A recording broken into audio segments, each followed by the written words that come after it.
Welcome to Sociology Vibes, where we simplify challenging ideas into easy to understand insights. Today, our focus is on the sociological explanation of the digital divide. This concept describes unequal access to the internet and technology among groups of people based on several demographic categories, including social class, race and ethnicity, age, and geographic location.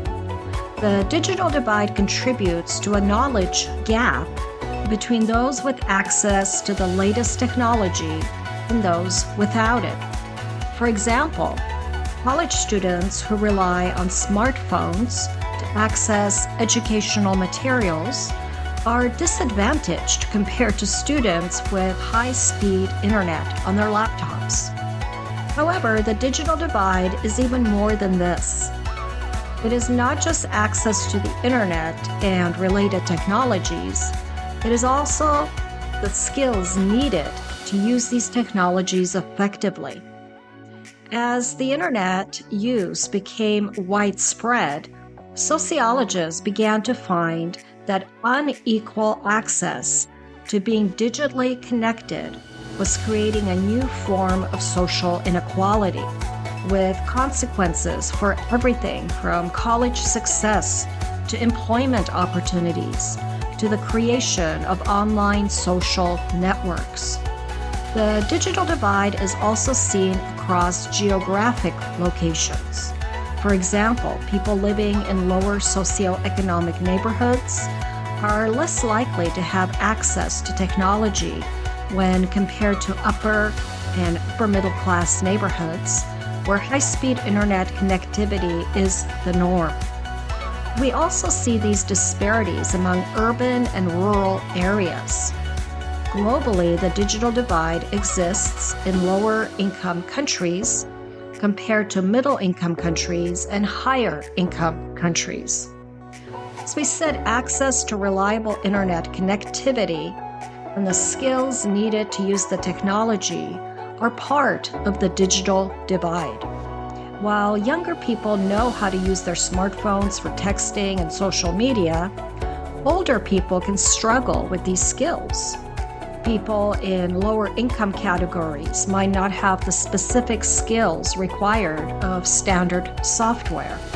Still, others cannot afford to update their devices or purchase the most up-to-date products and services. This can include virus detection software on their computers, wireless security systems in homes, or various online subscriptions. The digital divide was most visible during the COVID-19 pandemic, when millions of students of all ages had to rely on their personal devices and internet connections for online learning when schools were closed for in-person learning.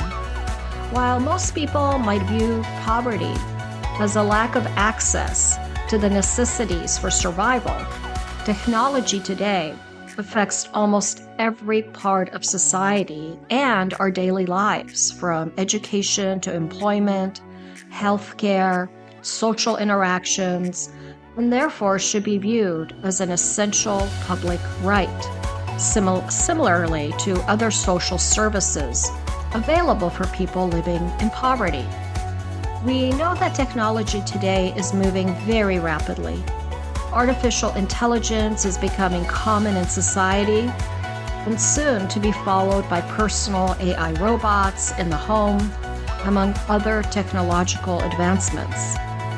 Recognizing that the digital divide is problematic in societies, not just in the United States, but across the globe, can motivate us to support policies to improve access to the most basic technologically based products and services, including providing educational opportunities to people with the digital skills needed for life in the 21st century.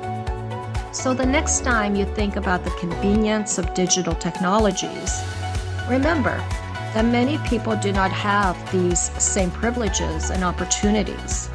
You might consider donating your used devices to programs that are working to help bridge the digital divide, or volunteering your time to teach groups that are struggling to learn new tech skills.